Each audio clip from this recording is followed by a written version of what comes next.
This man right here is a freaking genius. Denis Villeneuve is a genius, I say. He's very quickly becoming one of my favorite directors working today.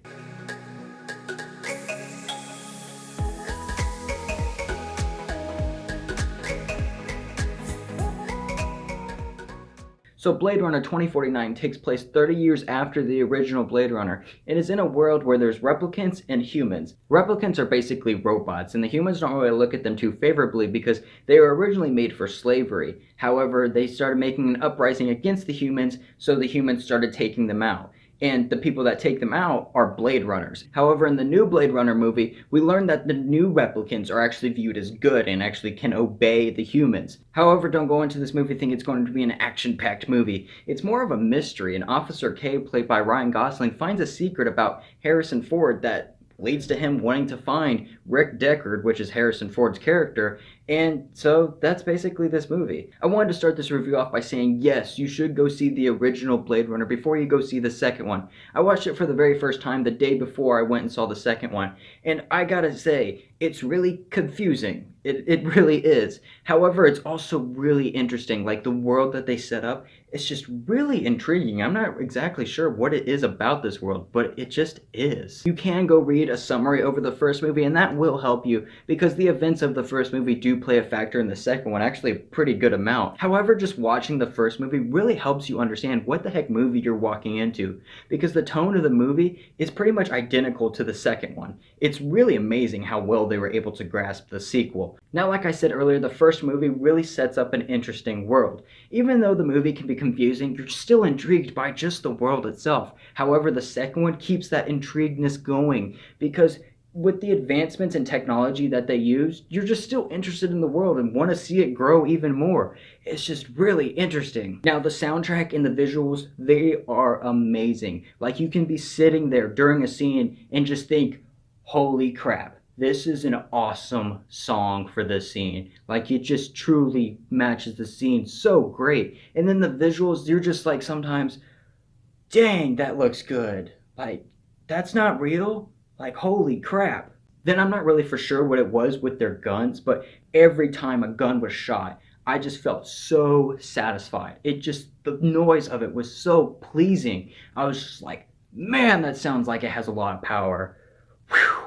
The performances in this movie are really good too. From Ryan Gosling to Ana de Armas, they're just really great chemistry with those two. Everyone did a really great job in this movie. However, I will admit, Harrison Ford and Jared Leto really didn't have a whole lot of screen time in this movie. If you loved the first one, you'll love the second one. If you hated the first one, more than likely you'll probably hate the second one, because the tone just matches so, like, on the dot. It's amazing, really. Now, the only really big problem with this movie that people can actually find a really big problem with is the pacing. The pacing is really, really slow, and this is almost a 3-hour movie. So, I mean, some people are just not gonna like this movie for that reason. However, I will admit, me, myself, I had mixed feelings when I walked out of the theater. However, as time went on, I started liking the movie more and more and more, to the point where now I'm just like, holy crap, that was a good movie. Like, it just leaves a really nice impression on you,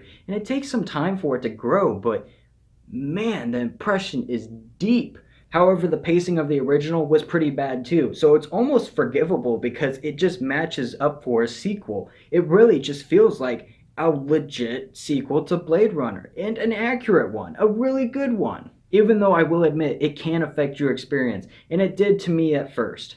So I'm going to give Blade Runner 2049 a 7 out of 9, and would be worth seeing at full ticket price. Hang on, don't leave yet. I actually want to express something to you that is honestly quite surprising to me. The studio for Blade Runner 2049 was expecting to make around $50 million. That was their goal. Then some projections were saying that this movie could make over $100 million, which is amazing. However, this weekend, this movie only made $31.5 million. That's it. That is it. To some people, this movie is a masterpiece. I mean, the tone, yes, the tone is kind of crappy at times. However, so was the originals, which honestly makes it almost forgivable. But it does kind of affect the movie, and that's why I gave it a 7 out of 9.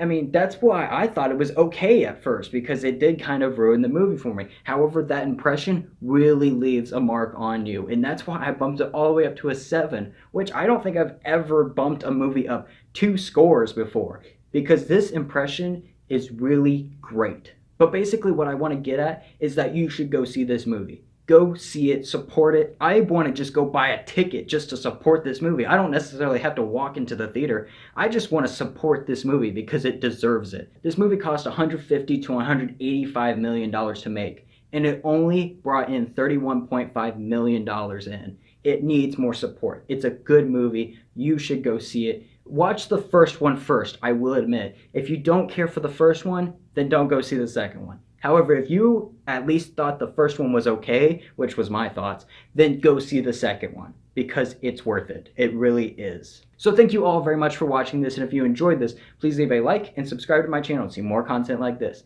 And remember, no movie is a perfect 10 out of 10. God bless you all.